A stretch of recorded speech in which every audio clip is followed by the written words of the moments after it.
opposite to the truth. But yes, we're good to go. All right. Hello, everyone. Can you hear me? Welcome to the newest episode of Second Sons. Episode 6 of our second season. As always, I'm Roy Rogers, formerly of the New York City Meta, currently of my apartment, newly dogged out Meta. With me today, as always, is Aaron Glazer, who, despite the fact that we are understaffed today, is not going to be able to say anything. And then, of course, we have Sid. Hey, Sid, how are you? I'm doing great, guys. Fantastic.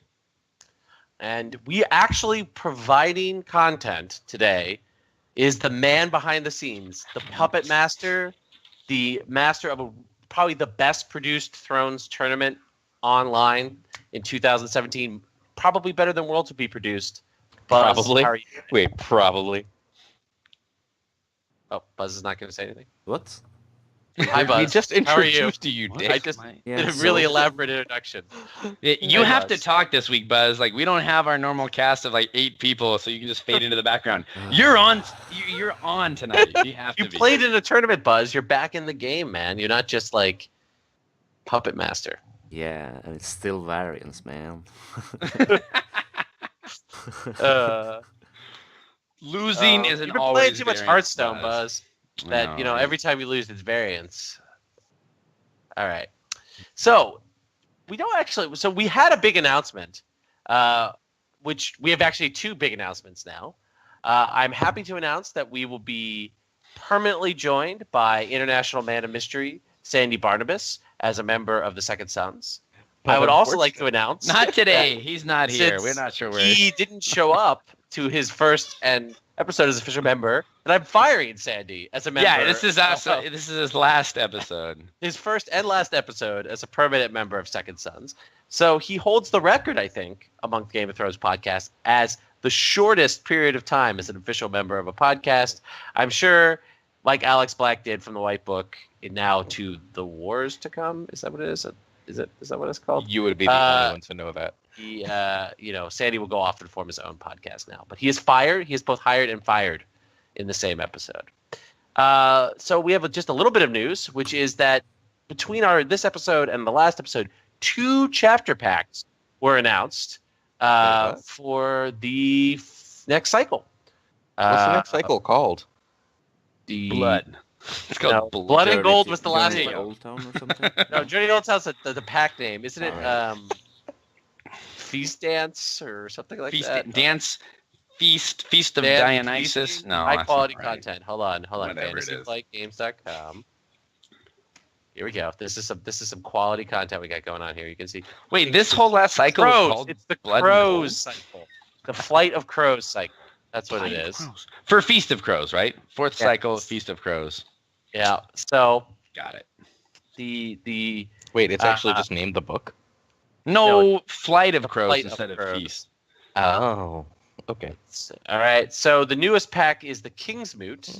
That one was announced, I think, on Monday, right? Did it come out Monday or did it come out over the weekend? And then the one before that, I don't remember what it's called and won't look it up.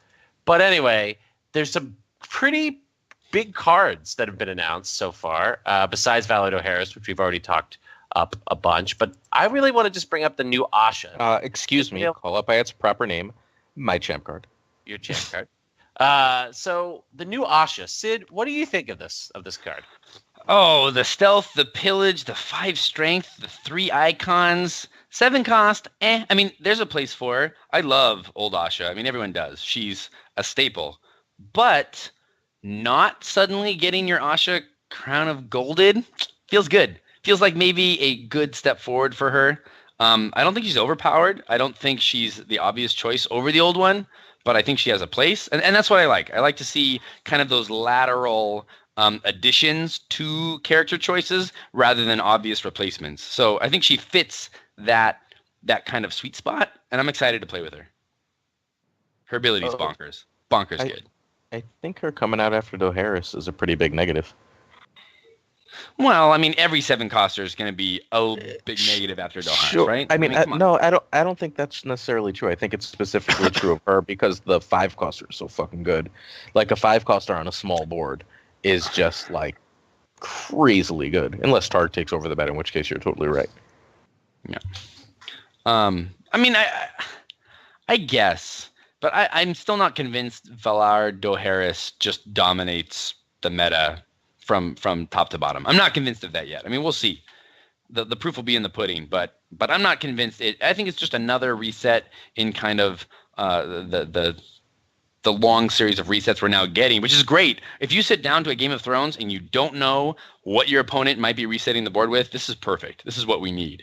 I mean, right now it's still just Valor, right? And I love Valor, but we need Dohaeris to kind of throw things up in the air. I'm finally a little scared of Dohaeris, even though it's my card.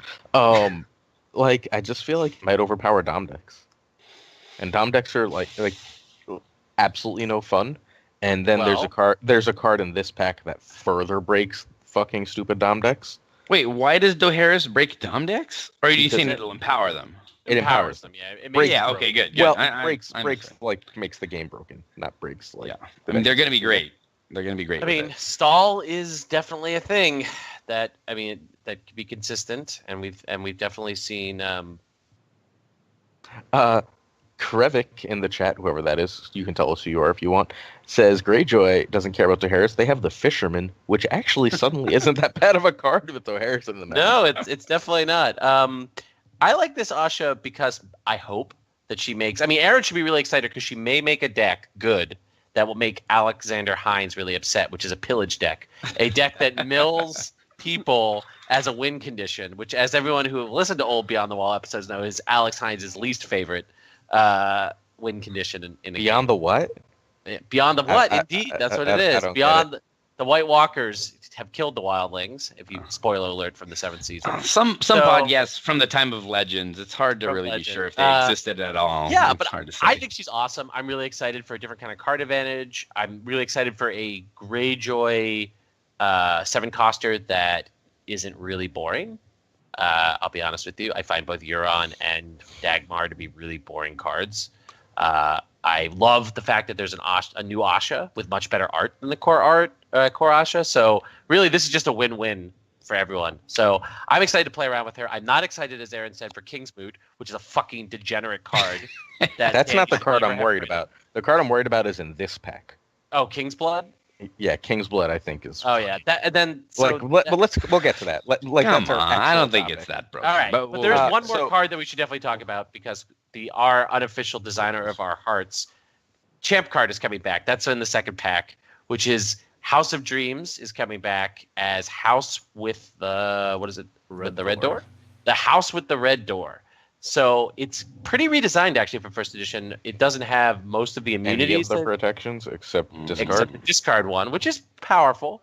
But of course, just important to understand, if it's the only card your opponent has in play and you use the new 2-cost Stark event, they have to sacrifice it because sacrifice is not discarding. So it gets things that are immune to discard. Yeah. So anyway, if that's the only card they have in play, they probably lost anyway. But yes. Yeah, I'm just saying.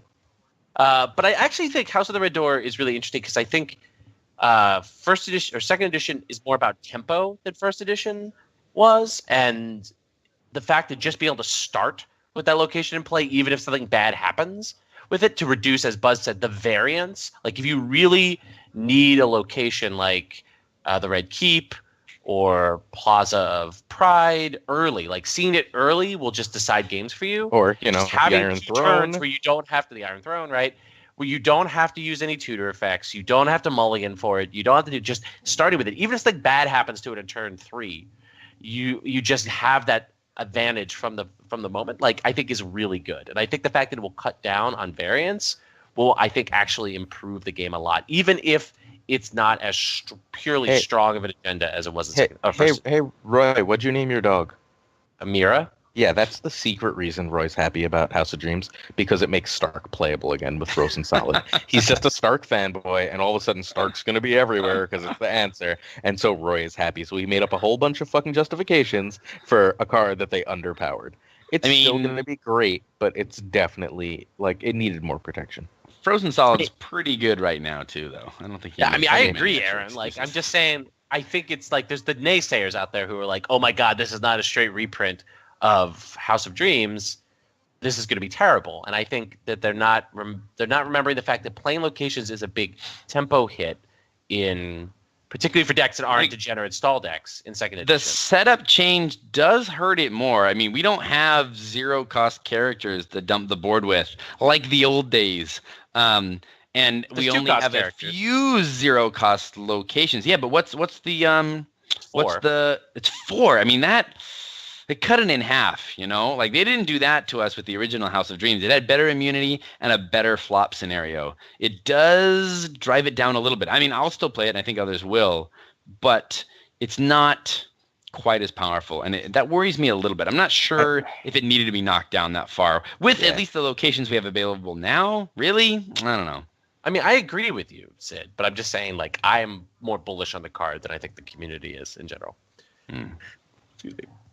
But nowadays you can start with it's not in-house only, right? Yeah, so you can do Iron Throne. Yeah, you can have an Iron Throne if you're up against a Dome Flea deck. bottom. You put Iron Throne there, or Flea Bottom. God's Eye! It's already cannot be discarded. Son of a gun. No, but... No, it's limited. Oh, no, it's not. No, God's Eye does work with it, which is kind of cool. Right? Gold. No, it's not. No good at all.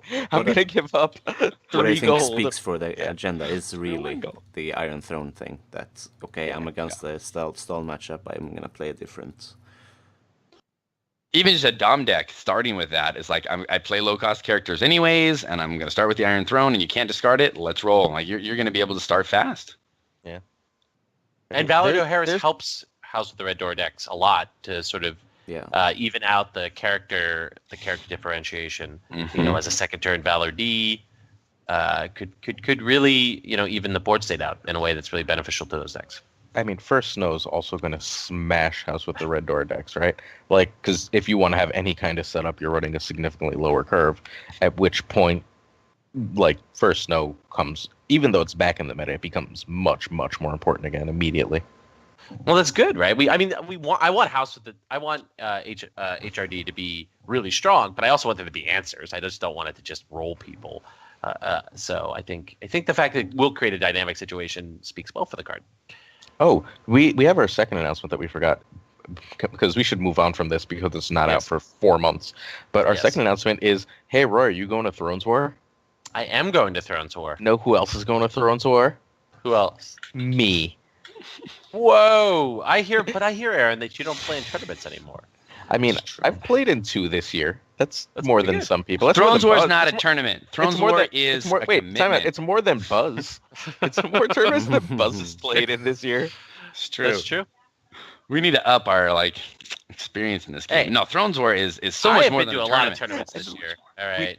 We could up it by adding Sandy at the podcast if he knew how to stay awake, but also he does terribly at all the tournaments. So what good does that do? Except recently, Sandy's been doing well. Yeah. He took one of our potential Gen Con decks. Yeah, that he's been working on. It's that great. He added Flea Bottom and second stew. Yes. So there's 2 more pieces of news, and then we'll move on to the main topic today, which is we need to congratulate friend of Second Sons, Jakob Holtman, of winning Valberg this year. Congratulations, Jakob. Couldn't happen to a nicer guy. Close to nice guy, but not as nice, Jakob. Sorry, Rob. Congratulations to Rob St. John, who is Canadian national champion this year. And we can no longer say that North Americans won't bring Greyjoy to major tournaments because Rob owned people with Greyjoy Reigns I didn't say in a very I degenerate meta that was there. But I also want to congratulate my friend Matt Gilman, who was in the top 8 with Bear Fealty. And is generally adorable. And he's generally adorable, and he doesn't get enough shout out. He's definitely an underrated player. So he's like Sean Emberley, but likable. All right. So the main topic today. So as of last Thursday, the 3rd cycle of this game is done. It's dead. It's put in our binders to be done. We're moving forward. So we've come up with. We're going to talk about sort of the last pack and we're talking about sort of like where the third cycle left the game. Is the game better? Is the game worse? Did the two major mechanics, the expanded economy and bestow, work out? I was pretty vocally critical of bestow, both I think on this show and definitely on the White Book. So I have some very strong bestow-related opinions that I'm looking forward to. But because Aaron tends to come up with very good controversial lists, Aaron has, to start us off with our conversation, Every list on Earth. the top 5 best cards from the new pack. Yeah, Is that what we're starting with? I have the top 5 best cards from the new pack. I deleted both economy locations because I also, for later, did a ranking of all the economy locations in the pack, and we'll just talk about them then. So, number 5, Let's do it. Let's do it. Brotherhood without banners. In the best thingy? Wrong. Why? All right, Buzz. What's your opinion, Buzz? Because you haven't done much talking, Buzz. But this is the like good cards, right? Yes, Yeah, good but cards look, in pack 5. And this So- pack, or this 6. pack kind of sucks. So there's 4 good cards in the pack, and I want to talk about the Okay. agenda. I was like, Listen, here's Yeah. here's my anecdotal evidence for Brotherhood. Like we're testing different decks. I think I've played against Brotherhood 5 or 6 times, and I've crushed it every time with every like jank deck I've thrown against it. It's just you not should good yet. play against me. It's not good yet. You should- Oh, Buzz. Because Buzz I'm suddenly going to thinks agree he's better with than Aaron. the SoCal It's playtesters. Oh actually my god. very Get good. the hell out of Yeah, here. It's Yeah. not. It's not good. It's can- not even if good. It's even if very it's good. not great yet, I think it's definitely at least good. But even if it's not great yet, they're not going to stop printing neutral characters, I mean, that's right? the thing, right? Every neutral character until this cycles out makes Brotherhood without banners better, right? So we're Like, giving it like- an obvious builder card, top 5 status. I don't buy it. I mean, Let me open a window, find a better top So, 5. It's an So, obvious Buzz, builder. Hold on. Wait, We're it's talking an obvious over. builder card because you can draw a card every round. That's so right. good. We're Okay. speaking over Buzz. Mhm. Buzz, if you feel comfortable with this, because I know some of the Tell people us in why. Sweden are going to Worlds, and of course, obviously Stalik. Brotherhood without banners, where is it working, in your opinion? Mostly Night's Watch, but also we have Targaryen and we have Stark and Tyrell. Stark. That's where I have lists for now, I think. I guess with the renown, it has to be non. So I guess you run. I'm trying to think of what Stark cards you want there. Eddie. It's because the limitation is neutral. Is the Stark children, obviously, right? Bran, Arya, the original Sansa, right? But she's too slow. But She's too slow. Bran and Arya is great.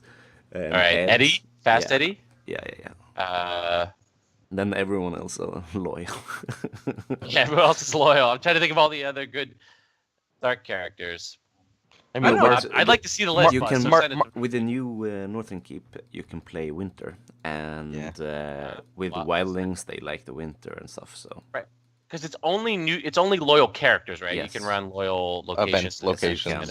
you can. Right. So you can run ice, but ice only goes on Stark characters, right? So it's less Yeah. It's not good. No, but you can run with Winter is Winter's coming. You can run the economy location, which is good if you're running Winter. That's like it for loyal non, right? Like, I mean, but Stark. Martell, yeah, but Martell only has one loyal character it gives any shits about. I feel like Krevik brings up the biggest weakness of the agenda Yeah, is that you have to do it when the phase begins. Yeah, Like, that's why really couldn't it bad. have been just an action? Just boom, give it to him, surprise it in. I mean, it's not a big surprise. Opponents know you have it, but you can kind of bluff when you're going to use it or how you're going to use it. You use it at the beginning, and it's like, okay, well, I wonder where my Scene in Flames Neil is going to go. Skabow. I wonder who I'm going to stand and remove from the challenge. Probably that fool. Like, the fact that you have to telegraph it immediately makes it bad, and it was an unnecessary design. It's not overpowered with it just being whenever you want during the challenge phase. It makes I it give it to worse. him. It doesn't make it bad. That's Yeah, a little yeah, bit of yeah. an But overstatement. I do agree that it shoehorns you into going first decks because Yeah. otherwise you can remove Intimidate from the list of stuff. So it's usually fits an aggro deck that Right. So that wants makes to Martell choose worse, Intimidate. right? Yes, As it a does. It decision does. for it, right? I mean, it would make Greyjoy better if we gave a shit about Greyjoy. It makes Tyrell better because Tyrell cares not for loyal characters either. No, yeah, they can play Renly's Ride on. But I really think if you're gonna go the Wildlings route, Night's Watch is Buzz is like John with other Wildlings is fucking dumb. Having played that Night's Watch Reigns deck, and when you could get Mance or Ygritte with John and you would attack, like that shit is just broken. Like the action economy is ridiculous. Like you do a military challenge with them, and then you stand them all up, and then you do another fucking challenge with them, and that's 2 power on Mance, and if you put Renown or Insight on Ygritte, you're just like, what the fuck? Like, it's dumb. It doesn't make any faction better. It just makes some neutral cards kind of interesting, but then you're losing out on the things that make the faction that you're running it out of so cohesive and good. Like, it is not good. What do you need in Night's Watch that's loyal? The birds. Yeah, that's it, right? Yeah. Wait, you're playing this out of Night's Watch? Yeah. Yeah, what do you need in Night's Watch that's loyal? For what? What are you getting out of this? Coolring, Jon Snow. Ranging parties. No. What neutral character? So you're going for like an aggressive. You're getting speed and cards, right? Because Insight makes up for not having the birds. There's better houses that draw better and have speed. It's not making them better. There's not a deck in the world that draws better than Dala. She's absolutely fucking bonkers. Yep, I've been telling everyone that no one wants. Well, everybody knew. What do I care about Dala? That is not true. What's her name? Tana Makeweather draws better than Dala because I've seen it and I've done it myself. She draws way better. I don't even know who that is. No, she doesn't draw better. She's the most broken draw card in the game. She filters better. But that's what draw is, right?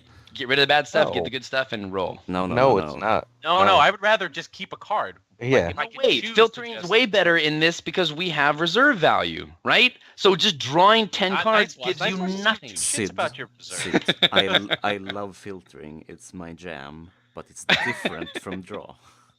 I love that Buzz is speaking this episode. Finally, we got Buzz buzzing. All right, let's go. Ending this part. Let's move on to number 4. I've got to go back. I was in the chat. Sorry. The Freedmen. Oh my God, what's happening with this list? The Freedmen are awesome. They're stupid good. Yeah, they're crazy good. Like, Targ likes not having cards and then being able to jump them back in is either through Flea Bottom or internal. Yeah, exactly. That they are fucking ridiculously good. Any 4-cost or lower character. Yeah. I don't know. I mean, they're totally non-impactful characters. Don't you mean 5-cost or lower? Yes, he does. It's 5. Oh, that's right. It's 3. That's 3. I always forget it. Yeah, 5. So it's even better than I fucking thought. So yeah, they'll stand like the fucking the big ass 5 for 10 army. They'll stand your second sons, which is always hilarious. It's like I'm gonna use no cards to get like 4 challenges through. I'm just gonna play them all again as much as I want. They're just not impacting the board. They're just not. Come on. All right, Sid. Well, all right. So, Sid, what are some? Well, we'll go through the whole list. And let's go through the list, and I'll see if I can add a couple decent cards. I don't know if it's in the top 5, but I think Freedman's a good card. I think you're going to see it around. I think it's also another card. I think there's a lot of these cards in this pack. It's not called Freedman. Isn't it called Paper Snakes? Isn't that the actual title of the card? Paper Snakes. Yeah, it's Paper Snakes. Is that a magic fucking card? I don't know.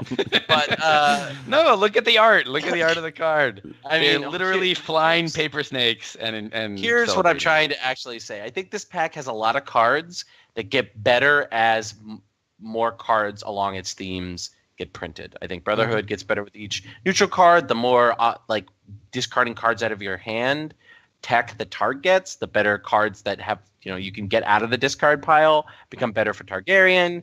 And I think I don't know, Yakov's card gets good just better the more cards you just print because Yakov's card's just good. But we'll get there. So, but anyway, I just think that's the real thing. I don't know if Freedman's in the top 5, but it's a good card. I mean, it's not a strong pack, guys. If you take out the economy. But I feel like you're doing bottom 5 right now, and it's kind of throwing me off. Yeah, but you have terrible taste. We know that. Remember, you're going to break that Tyrell guy. That's still nothing. Yes. Still not been in one of Sid's decks, including a guy who played fucking Tyrell at Worlds last year. Number 3. Don't even know. Number 3 is Dornish Spy. All right, thank you. Finally, something that cracks the top 5. For sure. Great Just card. to make sure that the expensive Martell ambush guys, they all get confused. This is the one that takes an icon, right? This is the one that takes the one that Takes an bounces off the icon. hand is already out. But it's just enters play. It doesn't have to enter play through ambush to take the icon, and we have so many ways ambush for a stuff. 3-cost character. It's so It nice. shows you haven't bought the pack yet, so it's ambush 5, right? 4. Ooh, okay. And he's got Mhm. good stats, right? Or she has good stats, right? 3 for Military 3? intrigue, 3/3. Yeah, spy. I don't know what spy does for you right now, but it's not a negative trait, so Well, that's something. I maybe Alex Black will print a spy agenda. You may run all spy characters. No, it's really good with Orphan that can pop it back to hand. You can use this. I mean, if you're building the deck for it, you can pop her into play every turn, and getting those extra icon removals on top of everything else. At some point, Martel hits its critical mass, and like they're getting close. They're getting real close to be able to kind of be competitive with the icon removal, and she's just perfect. Perfect. Yeah, and they have a box coming up early next year, so we'll see right. how that goes. All right, that was number 3, right? Yeah. So number 2, we all agree basically that's about where it should be. She's top 5. Everyone's gonna whine that number 2 should be number 1, but it's not. Barrick. Ooh, No, I don't think he's number 1. No. He's in there. he's definitely in there, and I think 2 is a good spot for him. I think he's just fucking phenomenal. I would say he's like 3 or 4, but I do think he's good. I think he goes in a ridiculous. Like if you're running Great Hall, you just stick him in the deck. And, You got like, one there's no of, right? question, right? I don't Right. even know why one of like. Can't you just save him using dupes because you want to see him, and then keep all the kiss tokens? Depends. Unless you need the deck space. It depends on how much, as Roy said, how much does tempo matters, because he absolutely is neutered by a nightmares on one turn. Oh my gosh. And if He Targaryen dies play- that turn quite often. if Targaryen Out of Blood of the Dragon, plays Nightmares? Goodbye. he's dead. Yeah. Yeah, Targ playing Nightmares was like, ooh. And we're not seeing a lot of milks lately, but I mean, he's also one milk away from being just nothing. Like there's too much out there. Like Nightmares is everywhere right now. And if Milk I think ever Nightmares provides, is the it's bigger even threat worse. than Milk. yes, definitely. Thanks to Ryan Jones, right? Like you slap a Milk on him, and then you just Ryan Jones it back to your hand. I mean, if he Play- gets nightmares, you can also Ryan Jones. yeah, him no, back but here. I feel like I feel like if you're gonna Nightmares him, you have something that you're gonna do to Barrack at Yeah. that point, right? Yeah. Like No, yes, you're in gonna the Blood of the challenge. Dragon him, you're gonna do some nonsense to him. Like if you're Venomous milking Blade him, that's like the Night's Watch soft control. Like, oh, Barrack's useless. Right. Like milk to me is like an investment in like just long term trying to control a character. While Nightmares is saying this specific turn I'm gonna fuck you by making your Barrack useless, Yeah. or I'll kill Barrack. I still think he's pretty phenomenal. And if you're Sure, running Great yeah. Hall, at least one goes in the deck, just because. Like there's just not a Yeah. reason not to. If they don't see an answer for 3 turns, that's a big ass body that's really hard to get rid of with a bunch of icons and renown. Here's a couple things. I wish that you could Last of the Giants with him, but you can't, which really sucks. Wait, why And- Marshall, right? You must Because he has to be him. marshal to get the Marshal. kiss token, so it'll be 0 strength if you do it. Like it's just I mean, you could do it for intimidate. yeah, I guess you could. I wouldn't But either. you better have something else going. But he's not Brotherhood either. Well, he would get Like, intimidate where's the and trait? he would get Okay. he would Okay. get intimidate. Here's and the thing. renown. Where's the trait? I gotta say this. He I can gotta say kneel this. something I with gotta say this. Melisandre. This is really important. This is really can. really thing to say. What? All right. I think this is a really well designed card. I think Jakob did a great job making it thematic and Jamie. But who the fuck? This is a fault of Danny. This is the fault of Jakob. This is the fault of the playtesters. This is the fault of the proofreader. Yep. Why the fuck does Barrack not have the Brotherhood trait? Like through this whole R&D process, no one said, should Hey, the wait. leader of the Brotherhood I can explain it should because he no one likes have the Brotherhood. trait? Because the Brotherhood left the game. No, the original Brotherhood existed long before the Brotherhood that shall not be named. So he I'm just gonna look deserves really it. forward to at some point they're gonna print like a real Brotherhood agenda, not this one that's actually a Wildlings agenda. We're gonna Uh, get a Brotherhood champ card that fuels Brotherhood cards, and this will not be included in that synergy, and that If- makes me sad. If we ever get errata, that's what's being errated So first, right? Buzz right? the We one- have to. So Or did Jakob mean to do this? Did he mean to not have the trait? No, of course not. I don't know. No, it's an oversight by everyone involved. It's an unfortunate oversight. It's just not something you immediately look at with so much card oversight. text, right? It's not an oversight. They did it for a reason, but I cannot understand why. What's the reason? No, there can't be a reason. Maybe there's a Brotherhood thing coming out later that we don't know about. That would don't break with him. And it would I don't know what the fuck overpower it him. could be. When this was designed, it was obviously in this cycle, and since that shit don't exist, they wouldn't know about it. Decks, cards going forward could be worded the way Danny cards are. If you control a X or Beric Dandarian, Sure, but this. but if this is the last card in the pack and that card's not out yet, they wouldn't know that by then, would they?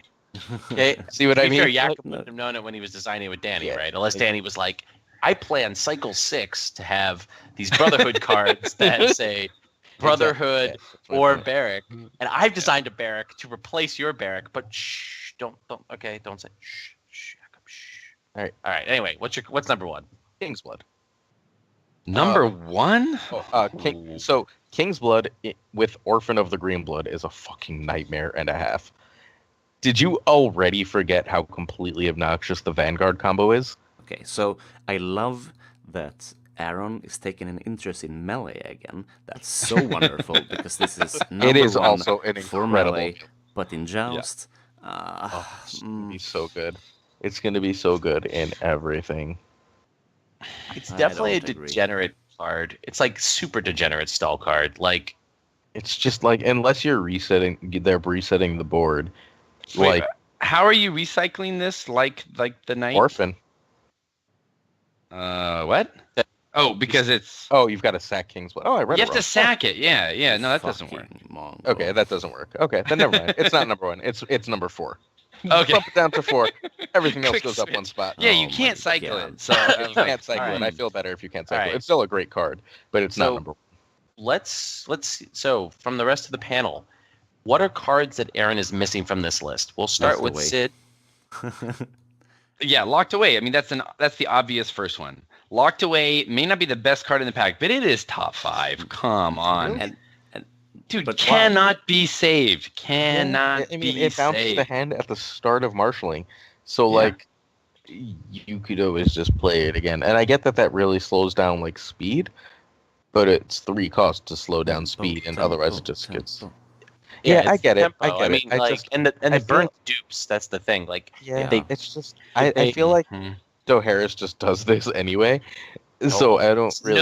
No, because Doharis lets you keep that big beefy guy with 4 power on him and all the attachments and like 2 dupes. Yeah, this just says, you know what? That guy who you've been protecting hardcore, he's going, and I'm gonna deal with the rest of your board now. Cool, but like Milk does the same thing for 1. No. Craven does 80% of the same thing. No. Dude, how about flipping into Valor Doharis when you've locked away their best high cost character? They just don't save that character from Doharis. That's not a big deal. Yeah, but what if they've already been planning for it? Like it's a good card. It's gonna be awesome. They get the further safety valve against. I think you guys are really underestimating cost 3. Although I could see this being completely nuts in Night's Watch.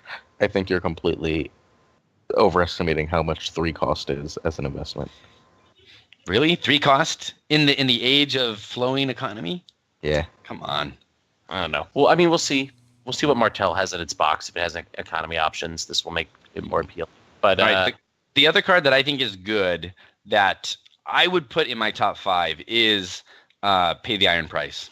I really think the card is going to be awesome. Like, people forget how many really great attachments there are. Like, just being able to use your opponent's Crown of Gold, being able to use their milks, being able to use all the great attachments that end up in their discard pile all the time. Like, using their wards, like, let me use your ward after I got rid of it and steal your freaking character with it. Here's the thing, though, Sid. I think your friend and mine, Ryan Jones, actually makes this card worse. Because way worse. I feel like Ryan pushes out a lot of the negative attachments, and like Craven like sticks around, but Craven is mostly an event now. Like you don't expect Craven to last multiple turns against a lot of decks like Lanny Reigns or Tyrell or things like that. So, and what are you gonna slap Craven on, like against a defense deck, right? Like I feel like if this had come out earlier in the cycle, it would have had a huge impact when we were at the top of Night's Watch. We were at the top of things like Stark Watch. But the fact that these like really swingy attachments like Marriage Pack, Craven, Milk are all more pushed out. They're not entirely gone from the meta, but they're definitely weaker because of Ryan. Night's Watch still plays Craven. Like every Night's Watch game I see, they still playing 3X. You can't play Craven on any Night's Watch character. And no, you're right. So you put it on my Jon Snow if I'm playing Night's Watch Reigns, and I'm like, okay, well now I'm just pure defense now. Right. You know, sure. Okay, thanks, great. Because like when you're playing against Greyjoy, you are you play at defense, right? Particularly if it's Greyjoy Reigns, right? So I just don't think it's as impactful right now, thanks to Ryan. But if for some reason the meta shifts and Ryan exits the meta, I just like talking about it like it's actually Ryan Jones. I don't think Ryan Jones's card is best used as attachment removal. I think it's okay. It's a nice kind of secondary use for it, but that's not really why you pack him in your deck as attachment. If you are, then you're doing attachment removal wrong. I think it empowers so much more. I think the game we're about to see or getting closer to seeing, is a relatively low dupe game. And in a low dupe game, I don't really care about Locked Away. If dupes remain prevalent, I'm wrong. We're not talking about Locked Away. We're talking about the Greyjoy event. I know, but I want to talk about Locked Away, so I'm going to. So there. I was thinking about it while you guys were rambling about Greyjoy event. I don't care about. So Locked Away is going to be great if dupes remain everywhere, but I feel like we're basically at the end of the dupes are everywhere era of the game. Man, we're not there yet. Really? We're getting close. Yeah, I think we're basically there. I don't think so. I hope so. They're so strong. Yeah, I mean, Marched and O'Harris and Marched again are gonna make dupes really obnoxious. But if they keep printing cards like for Targ that make dead cards in your hand valuable, sure, I think you'll always keep running them. That's still only one house, and like Burn also makes that more obnoxious, like dupes more obnoxious, and like I see Blackwater in 1 out of every 3 games as is. Like there's a lot less reason already, and that's before O'Harris. Or does this, if Valor Harris plus Burn, if there's a few more Burn cards come, and you get this dual pressure of these like mini curve pressurey decks that are running both Harris and maybe one other reset, and then you have Marched and Valor, yeah, right, and Locked Away, like those cannot be saved effects, yeah, and Burn. Like you have dual pressures that are saying like every. Hey Roy, we have a Patreon. We do. Yeah. Wait, Buzz just posted it in the chat. That's pretty hilarious. Buzz does not have. Buzz is making money off this. Shameless Buzz. Shameless. Totally shameless. Buzz. So shameless. Anyway, so my point is this: Buzz, you need to be locked away. By this time next year, there could be enough pressures in the meta that I hope leads to what Aaron's saying. That basically says that. What I'm looking forward to is more board states that are about specific turns. Like you play your turn out and you plan into the next turn instead of assuming that certain characters are going to be staying around for the rest of this game. Like the Lanny Reigns nightmare situation. Like that is like when Tywin hits the board, if Tywin sees any of the billions of different ways you have of saving him, be it bodyguards, Eerie, or dupes, he's just there for the rest of the game. If that situation happens, which it might be by the end of the 4th cycle, well, the game will be in a really great place where you have these board shift states that are constantly shifting back and forth based on the cards at hand and the skill of the players. Yep. Pay the Aaron price is terrible, right? Nope. It's a builder. It's a binder. Come on, your burning slug. Yes, the burning slug is definitely not top 5. It's 100% a medical. What do you think about Jen of Raven? I like her a lot. Jenna. She was my last cut. She was such a solid. She was my last cut. Yeah. If you're planning that turn right with the right plot, like you'll just rip a hand to shreds. Like you'll just rip 5 cards out of their hands if you're playing. What's the name of the plot? What is it? Oh, shit. I can't remember. Warden. You know what I'm talking about. There you go. Wardens of the West on an intrigue challenge, 3rd challenge. 5 cards. Let's just rip 5 cards right out of your hand. Like she is so good. Yeah, she's either good gonna early. I think she's either going to be amazing or just kind of a terrible body, right? Like the second reset starts hitting the board and you have 2 cards on the board, she's not quite as good. Yeah. That's true. But she's So still she- solid enough, though. Yeah, Five, she's four, she's five, a fine four. body. I like her. I just don't love She her. fits the new lady sub theme. What lady? I don't even know what's happening. Well, there is a lady sub theme, and it's coming. Like the rise of the ladies, man. You're, It's Well, gonna hopefully, happen soon. but- you're a lady sub theme. All right. So is that There's good? no other card in this pack matters, right? Patchface is adorable. No, patch face, so bad. Great He's design. an awesome though. card. I love Where's my great design. Shagwell? Patch face. All right. No, and everything. I mean, Hornhill is decent. It's decent. Yeah, and I no, like it's Cornhill. not, but okay. Oh, come on. Plus X, all Yeah. participating characters. Yeah. I mean, yeah. the reverse, it's the reverse Yeah. Astapor is really nice. It's Yeah. okay. It's just more ways I to just called turn it on decent. Vanity. It's not in my top Yeah. 5, but I think it's a card I care about. It's a card I care about. I don't You'll think see I it. could ever. I don't think I could You'll- ever fit it. Like, there's so mean, many it's- locations I want to run in that fucking house. Like, a lot of what I eliminate mentally from when we're talking about cards is just shit I know I'm not gonna have space for. Well, I don't know. The 3X Arbor days are coming to an end, so Oh yeah, absolutely. I think there's room now to put other stuff in that house. Yeah, Then with you that, just put that more card fucking that they economy in. spoiled. You still need No. economy. You don't in have the to. last Tyrell preview, the red wine something or other, the Yeah, plus no 2 idea what gold you're talking about. limited, the better Mhm. arbor, the 2 Yeah. for 2. So anyway, I think we should just sort of wrap up our discussion of the pack and move on to the next topic, which is thinking about the cycle as a whole. So what's Okay. the next So list do you got want a for us, list Laser? or do you want like general question stuff? Let's do the lists and then we'll move into Okay. questions towards And the let end. me get rid of my original like notes because I forgot to delete them. All right, characters, events, and attachments, locations, or plots, or ranking the economy cards. What's Where do we want to start, gentlemen? Why don't we rank the economy plots? Like that's like the Cards, not plots. The like yeah. limited. Yeah, limited. Sorry. I counted. Yeah, whatever. There's 9 on the list because there was a neutral one. If you forgot, number 9 because I like countdowns, not count tops. Count tops are stupid. I like countdowns. So Iron Island's market is the worst of the new economy. Agreed. Oh wait, no, that's not true. The Stark one's I'll be worse. right back. I don't. I think the Stark one's worse for now, but the Stark one ends up amazing because that kind of economy advantage, if you could ever get choke going at all, is going to be better.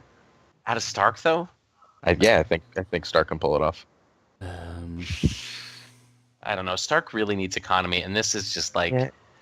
oh, It's just Greyjoy doesn't really want to play the long game for Iron Island market to really right now. matter. But we're gonna get an Asha that Yeah, like I don't- just encourages I you to don't put think more you cards in. I don't think you can keep a 7 coster on the board anymore. We'll see. Buzz? I do think that Northern Keep and what's it called? What's its face? The other Iron one, Island Tyre- Market? No, the Oh, the Tyrell Terrell one? Yeah, those are Are- the bottom 3, spoiler. are the bottom 2. I think Iron Markets can be played for as what's his face? Isian has done with Varys. Yeah. I don't agree with that's how you should play it, but you can. Uh, You see, it is good. Whether or not that decision he made is good, but he is good. yeah, whatever. He's a Brit. He's okay. Yeah, I mean, I still think the Stark one is infinitely worse. That it shoehorns Stark in a way that I just don't Yes. think you want to be, particularly because Stark is at such an economy disadvantage from the other houses, and it needs to play these 6 costers, and Great Halls are just not enough. And to just spoil my general thoughts, in a gold-flooded economy, the factions that got bad economy cards are kind of fucked. Like, I don't know if But Starks anyway. ends up being bad. Anyway, I Like don't, I don't know why. I just have a weird hunch that like someone's gonna figure out how to break that in a winter deck. I don't I hope agree so. that Iron Islands is on the bottom because no matter what your opponents do, you can fix their discard pile for yourself, while you can't fix their plot deck or you Can can't fix you? X. Like Flea Bottom is a thing. You can slot more pillage armies, or you can slot Varys, or Yeah. etc. So Yeah. that's what I'm thinking. And going Also, Fleet ahead, Bottom we has don't no know effect. what pillage things we will get, but we my- know that there will be summer and there will be winter. So, my cons- sometimes the economy won't be as good. Yeah, from my Tyrell my Stark. my concern is just that it takes so long to get started that you're like compared to the like I think there's 6 that are at least good, and then the bottom 3, which is what we're discussing right now. I had 7 Vineyard and 8 Northern Keep because we might as well just do them all together, right? But like I feel like the Vineyard's way above the Keep. yeah, but I mean it's still not better than any of the others.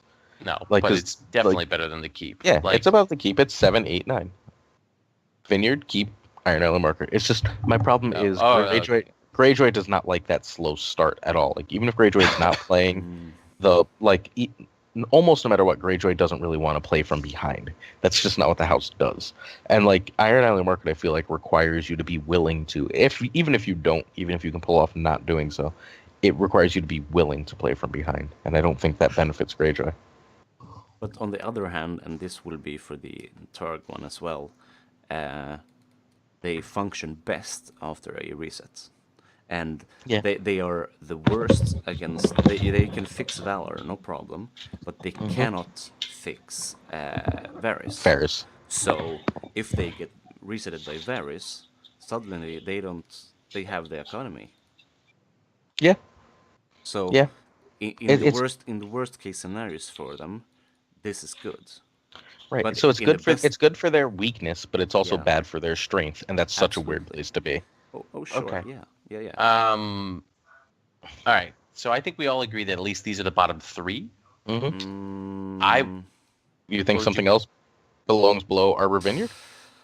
I'm not sure where I put the Barrow one. The Barrow one is 6. I think that's right above. I think the problem that the Barrow one has, having just played against, I was at a game night kit and I played against a player playing a Barrow Fealty Dom deck.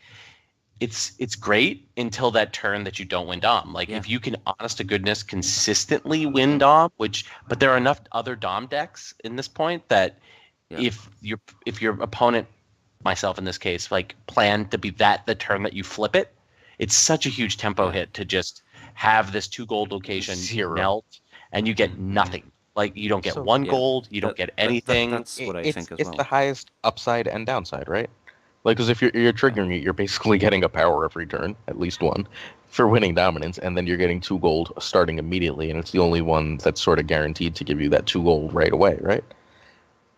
So Night's Watch kind of gives it almost as consistently. It's surprised though. Like people are really playing around the Night's Watch one. Like people just aren't playing their Rose Roads. Yeah. Like they're discarding them to reserve against Night's Watch. They're playing more just 4 gold plots. Like I noticed that recently. Like playing games, just people aren't playing the 5 gold plots because they don't want. Really fucks Night's Watch when they can only get 1 gold from. But it's very frustrating. So Northern Encampment's just all upside or all downside, and that is not really what you want from economy, where you kind of want consistency. That's why I could theoretically put it at 9. I think that's how bad I think it can be. It's just I think it can be, but I think Dom decks are so good right now. Like, and they're not going to be, because they're so fucking terribly boring. They're almost never just going to be played to the extent that they should be.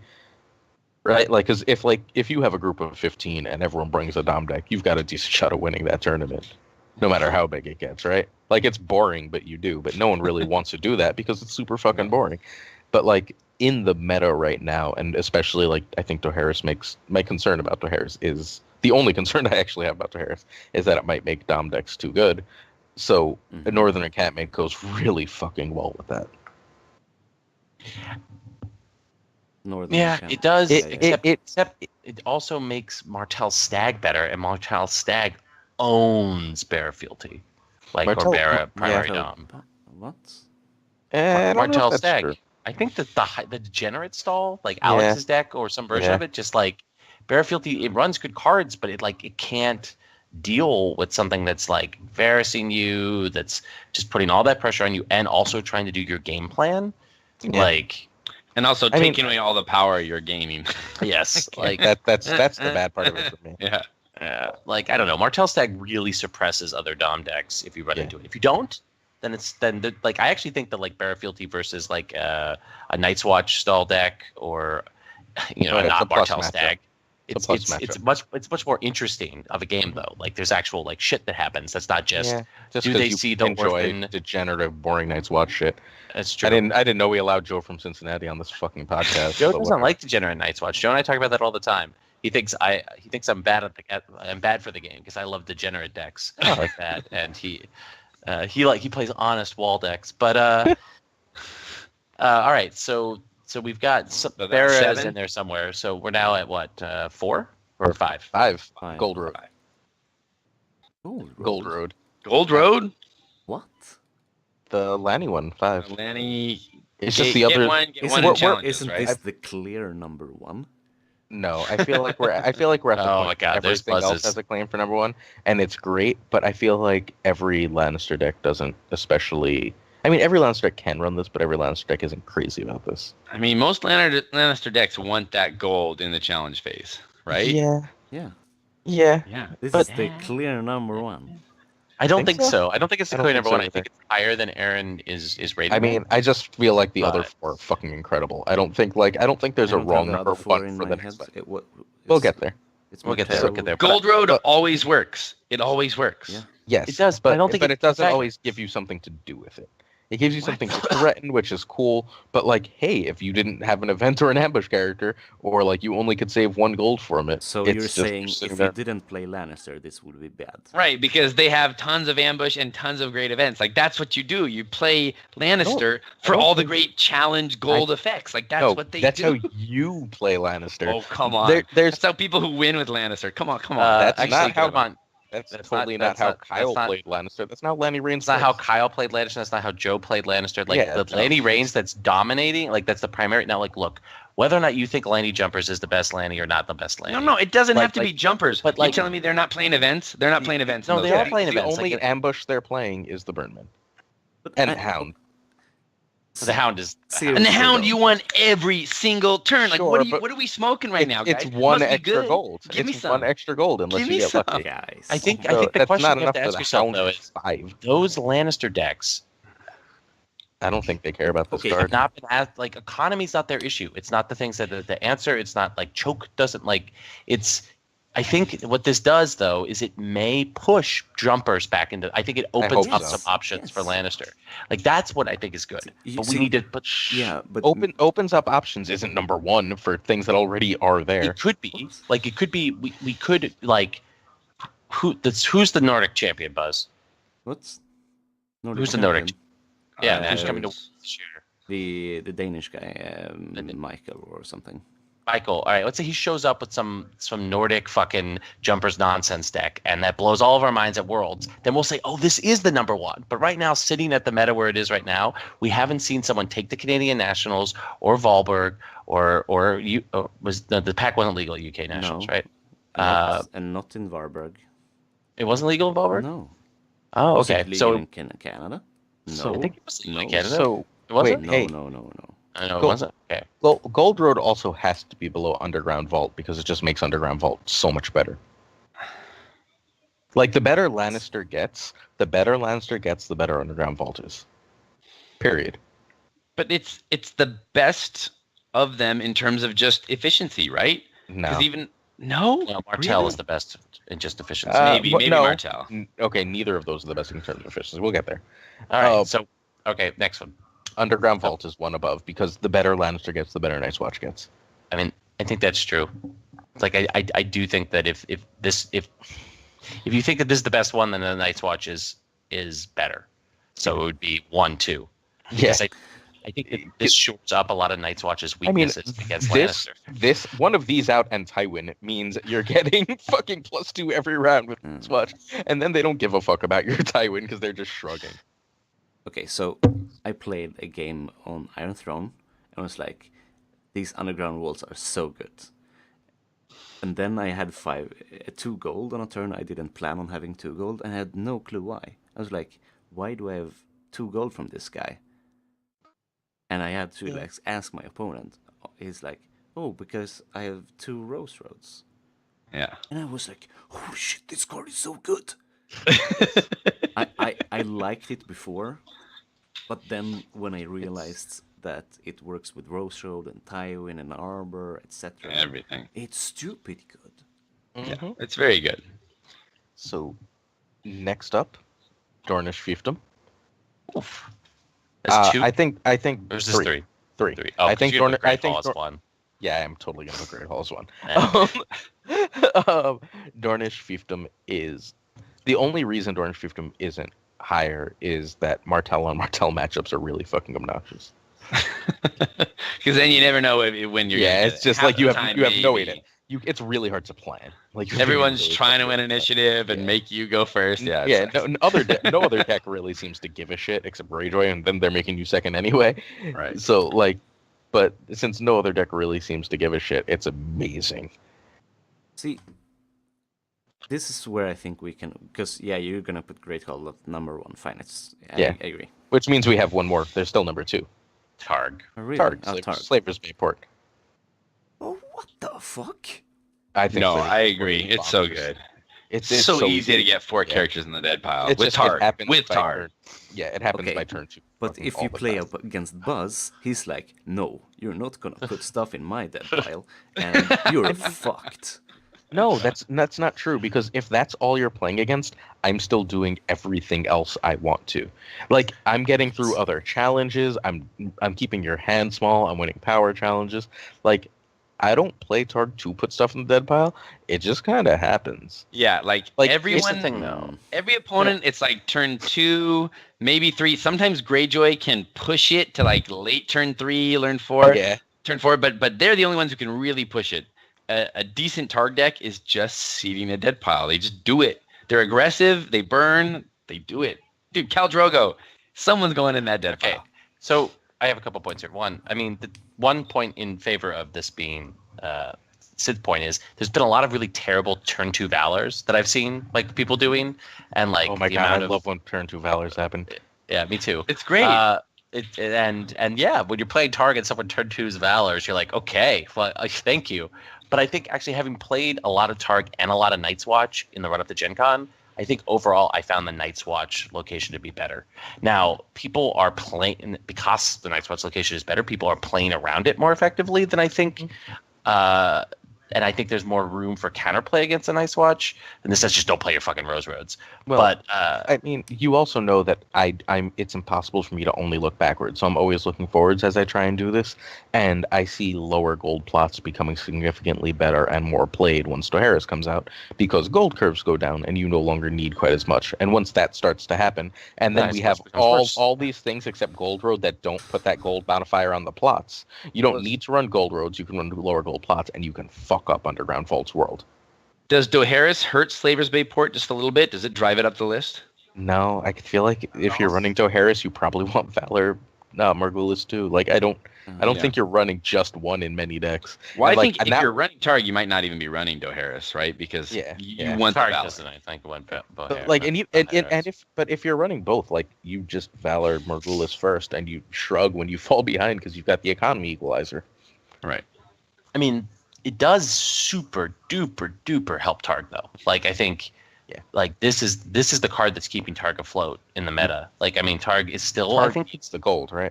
yeah, it needs the gold. It needs the comeback potential. It needs ways to leverage Valor and Targ the wants burn. more 2 gold plots than everything else. Yeah, so Except I maybe think of all of them except maybe Martell. Like I think Targ of all the factions is being floated by its economy card, the whole cycle. Like as soon as you saw that economy, I was the first pack, right? Was the Targ Right. location? Like Yeah. you just immediately saw Targ there, and you've never seen Targ go away. Even though I do think Targ's a little bit weak right now in the meta, but the fact that you can And see, not according to Sandy. not according to Sandy, but If- Sandy if- hasn't look, won. look, Like that's the look, key thing. yeah, It's a but good if- deck, but he yeah, but hasn't. if To win, if- Sandy needs to win to prove If it. closed Sandy's never won a tournament. So the fact that Sandy's even doing well speaks to the power of Targ. Okay. I think Great Hall's one, right? Great Hall's one. Yeah, I don't see the argument for anything else. It costs one less, and you can always use it now. It's just better. It's just better. No, I would put Gold Gold Road Road's- 2 or 3 though, not 5. Yeah. I can't see Gold Road above Underground Vault, and then I just don't think Underground Vault are better than the other two Is because it it's called finished. wait. Is the Lannister one called the Gold Road? Is it called the Yes. Gold Road? The Gold Yeah. Road. Oh, it's Kings Road. God, there's so many the fucking like just names of these like I've- bullshit I've been- Academy locations. I've been calling Rose Road Gold Road for the Me entire too, fucking like, history I of the don't- game. So, Hey, that's it used to be in the old days. But okay. So what's the next list? We got pick about one. I think like characters, 20-ish events, more minutes. attachments, and location, or plots. Let's do Plots. plots. Plots? Plots Let's interesting. do plots. Yeah, Plots plots. sounds Go for it. great. It's gonna go fast because there's barely 5 good plots. Number 5 Yeah. is Winter Festival. Is that Winter Festival's not What? this cycle? What are you talking about? Wait, it's Not not. cycle 2. No, Winter Festival's been lied. around forever. No. I played that at Worlds last year, man. And I don't For know what sure 5 not. is. There is no number 5. Then I messed this whole list up. I only have listed I three have that three I plots. thought make the list. Me too. Okay. So let's see. What are your 3? Late Wheels? Summer Feast, Yes, absolutely. Annals, and Wheels. Yeah, those are my 3. Everything else? else is forgettable trash. Yeah. I mean, there's Red Wedding, which has kind of a cool place It's in fine niche for one specific deck. range decks. Yeah, like you can do some kind of fun stuff with it. Or Um, stupid Bartel decks that don't run Lords and Ladies. The bad bestow plot with the weird wording. I don't like that. I don't know what else there is. Junk. So it's those 3. I don't think Late Summer Feast gets played once we have good cards. Yeah. Like once we get more good plots, Late Summer Feast. Yeah. We got great cards this pack, but the plots were not really stand out. Besides Annals. I mean, Annals is really Annals Oh, is meta no. I think Wheels is better. John, no Wheels rule? better than Annals. Come on, I think Wheels is better than Annals. 'Cause I Wheels think is nothing without Annals. No, It's no. nothing. No, Wheels can go in any deck. Annals is like specifically No. for combos. No, wheels can go into any range deck. Yeah. Yeah. I mean, you Anyone. can just play it in Targ. I think Targ Reigns is a thing, and no one's made it yet. By It's the true. way. You can What do you mean no one has? They play it. Uh, all the no one- time. Okay. no one in America North is America. okay, Okay, it's But also, popular in it the just Targ US. feels you could just run Wheels and find a Dracaris and dump 2 of the Dragon is no slaves in your discard pile, and Shrug, It's move like- on the way. it's like okay, it's like okay, go me. and then not uh, find anything else, and we're like, oh. But yeah, no, I think that's good. I think we actually got but I think we got to credit Alex. Like I think Annals ended up being a lot better than we thought it was. Going. only as a combo enabler. Like, I don't think it's good outside of that. Krevik brings up another plot that I think is worth at least talking about. What about barring the gates as I don't just even know. kind of I'm a not card that gonna lie. exists? I don't even know what that does. It's the one that disallows any character from entering play that round. Oh no, no, do not enter. So no flea bottom. no, just no- no no ambush. Yeah, no, ambush stuff. don't play it. No, I don't can't- think it has a place. No, I don't think you play Darn. plots that are so likely to do nothing. Aaron. Oh my god. You like barring? You need to go I to like Europe barring. and play It's a builder, and it's a good builder card. I will next summer. I feel like I need to move You're to Europe welcome. based on these guys. And they still Barring don't the like gates Battle of the is Bastards. What's wrong with excellent. these guys? Yeah, right? It is. Just Battle of the And Bastards. someone else wants. You don't, Roy. You don't. It has Someone a else- winter trait. Sorry about the someone episode of the TV else show. I'm said- sorry, I missed something I was dealing with. Yeah, I am. I'm opening old wounds. Some It's fine. Snuddy It's fine. said Ghost is good, but I thought Ghost was last cycle. Ghosts Ghosts of of Harrenhal? Harrenhal? Yeah, that's last cycle, I think. Okay. And then Okay, we the have Raids in the Baron- Mist was in the box. Barring the gates. People are mentioning weird Face Barring stuff. the from the Gates. Barring the town, Gates is a good card. late I All right, think I'll it's add it. I'll add it Annals, as number 4. Red Sure, Bull. why not? It belongs in top 5 in a weak plot lineup. It I belongs. mean, in we top don't five. even have a number 5, so sure, it can be number 4. There are 7 Like, there's plots just- released, guys. So. Yeah. So the top 5 would be a little overkill. All right, locations, because Duel Like- will be number 5. Let's just give poor John his jam card. John would be upset that we gave Oh, him the God, video. no. Right, It's just number not. plots. It doesn't even There's make 7 plots. What are the other 2? There's the All right. bad bestow plot and Bad bestow plot is almost better. So you're than saying Duel. bad bestow plot is Almost better better. than Duel? Maybe? Is that- Maybe. Is the Twitch Wasn't, chat wait, know wait, what the wasn't last Alex plot Black is? running playing Duel? Wasn't he playing Duel in his Night's Watch in March? No, I would give Red Wedding better than Duel. Just as like Red an Wedding is the interesting other one. plot. There you go. Make that 5. All right, Red Wedding All can right. be 5, sure. Are we gonna post this? Because I wasn't planning on it. I can just share it with Buzz, and he can throw it up when he throws Where's other the things. transcript? Yeah, where's the transcript? I don't do that. All right, what are we loca- on? Location I'll number, play location the audio number 5 episode. is What? Eastwatch by C. Okay. Okay. It's a weak location pack. The top 2 are incredible, and the other 3 are just good. Not including the obviously the economy locations. Yeah, obviously. There aren't Because many they were their own. choices if you remove the economy. By the way. 4 is Iron Victory. Okay. I love Iron Victory. Wait, higher than Eastwatch? Yeah. Yeah. Was Iron Victory in any of the winning Greyjoy Reigns? I Good don't question. fucking know. I don't think so. Eastwatch has been in a bunch of winning Night's Watch Evans. decks. I mean, Iron Evans- Victory's been out for like Evan 3 weeks. Soar plays it. Okay. There you go. There you go. Okay, Evan's a good. Number 3 has been in no winning decks, but Spears of the Merlin King, just because it changes what Oh, you can do it's with so Sarah. good. No, it's just old. People forget about it because it was a pack 3, I Also, think. Barra's so. And Barra never got anything good since Merlin, like in all the rest of the packs. But Spears is a great location. Thank you for including it because it's a smart call. It's trash. No, I'm not moving to Europe now. How is locked Forget away? you, Bud. Whatever. And then number 2 and 1 are both cards I wish weren't printed. Number 2, Scott Levine says this should be my rant, but it's not. Astapor. Yeah, it's good. It's goddamn good. Okay, what's number 1? We don't need a rant. We know it's good. It's so good. Seriously, do we need to say what's number 1? Flea Bottom? Yeah, of course it's fucking Flea Bottom. Flea Bottom's the most broken card in the game. Flea Bottom number 1. All right. Number 1. Flea Bottom breaks like 7 things. It does. All right. Events and attachments, because I only had 4 events, so I stuck an attachment at number 5. It's locked away. Sure, go for it. It is Marriage Pact in number 5. Okay.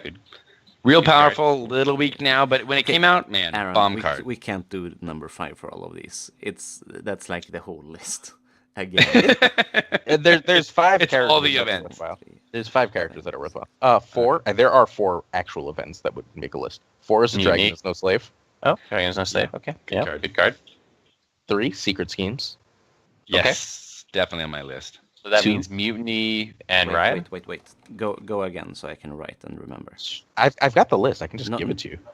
Okay. It's a Google Doc. All right, whatever. A Dragon is No Slave is 4. Secret Schemes is 3. Okay. Ryan is 2. 2. And Mutiny is 1. Wow. Oh, I wouldn't do that. I would Isn't swap that that. 4 Like events? Yeah, number 5, it's events / attachments because they go in the same slot in your deck. Marriage I Pact. think Lord Renly's ride a little bit better than Mutiny, but only slightly. Wait, what? Slightly. Wait. Are you on drugs? wait, Lord Renly's Ride is better than Mutiny? Lord Renly's ride. You've got the Alright. weirdest tasting cards of anyone ever. Sid's agree just there. spoiling his shitty Lanny. Wait, Buzz. Is Buzz back on my side? Wait, yes. And what the fuck? Saving the kingdom, guys. Which is Saving the Kingdom? fucking Is that the Stark one? No, that's That's the Baronil. Baronil. Bear one is very strong. It's super I just annoying. don't if I don't think opponent it's can as get good the as combo I going. don't think it's as good as these other cards, and I don't think it's as good as Marriage Pact.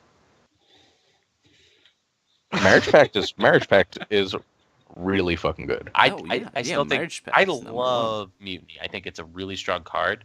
I love making people's Tywins go away. It is one of my favorite things in the entire world. Yeah, but But I if they still don't think have Ryan Tywin Jo- protection, come on. I it's their mean, fault. no. Come on, Mutiny, what'd you do? Mutiny after any Mutiny? reset is amazing. Anything they've Mutiny protected and is then just Valor, like Yeah. I don't know what game you guys are playing, but Or you Hand's Valor and then judgments Mutiny with are your shut. everywhere these days. Sure, but that's everything. Fine. Okay. Yes, they are. And they should be. Well, Which means if you're running Mutiny, guess Sid- what else you should probably Sid- fucking be running. Sid, you play at SoCal, where everybody, has been secretly playing with Ryan Jones's card since Ryan finalized it. So everyone knows how to play with Ryan's card. But most Oh, they people in do. America don't know how to play with Ryan's card. So it's easy to own people with Mutiny because they're so. Anyway, I think Mutiny is a good card, and I mean, I'm not like going crazy. I'm like putting it at my number 2 best in the But Lord entire Renly's Ride- cycle. All right. Everybody, calm down. So Everybody, Sid- calm down. So Sid, you're going to be playing this Lanny Rose bullshit deck at Worlds, and you and I will just 2-0 drop and just Lord sit Renly's around Ride and blows drop? I apart think the you said that challenge in universe. phase. to drink some and do the Second Sons party. That's what Sid's doing. He's gonna play a crappy deck. So Hey, should we do a live show? That's the new thing I hear, Buzz. A live show at the Second Sons party at Worlds?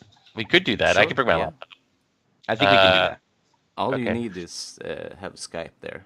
Yeah, I'll bring the camera. I'll bring the whole deal. We can make Yeah, it we work. can do that. All right. So bring us home with the lists. for the characters, and we can do general thoughts, and then I can go to bed. I gotta take the dog out. Stuff to do. Number 5, Recruiter for the Watch. Good card. I think it's criminally underplayed. Good card. I don't know if I haven't created a top 5 for characters, but I that doesn't feel wrong. That doesn't feel wrong. Number 4, Tinder Marge. Yeah, She's a good card. top 5 for sure. A little forgotten, you know. She was first pack, so kind of. I mean, that was like 6 months ago. But The world Tyrell's has a little out of the by. North American meta as well right now. We don't They're seem a little to love. been out of here. I've got a theory about that, but let's continue. Number 3, further criminally underrated, The Begging Brother. Oh yeah, great card. Oh yeah, like Really? super underrated. Yeah. Number 2 is going to be controversial, just so you're ready. Orphan of the Green Blood. Yeah, I mean One it's gen card. supercharged. It just enables so much. Like, that card is just going to stay relevant every time a new cool idea comes out. And then they Really printed fucking Flea Bottom with Orphan. Are you kidding me? And your top character of the cycle? Garland Tyrell. I mean, yeah, What? it's No, just teasing. it's clearly second Sons. Second son. Number 1. All right, I'm actually going to disagree with you on that one. Yeah. And he I'm was gonna put there go because his name's more Second controversial. I'm gonna stick with Targ, and I'm gonna stick with an amazing It's gonna flea be bottom Eerie. target. It's gonna It be is gonna be Snakes. Eerie, dude. Eerie is Is really good. bonkers because she is non-loyal, and you can bring her in over and over and over, and one she gold just on her. stands so many great cards. I mean, and at that she point, is so awesome. You're spending 2 gold for a stand every round, That's- which is of a lady, which is basically a Or lord. fucking- Or Lord, homeboy. I mean, hey, it's or almost like there's an Lord. attachment that basically does that. Yeah, for one more 3 gold. cost, Except you have to do it every round, Please. and no, you just pay for also that get a once. character in challenges. Like Homegirl can go on challenges as well. Yeah. When you can kneel and deattach your seal of the hand and win challenges with it, then call me. Call me then. Yeah, no.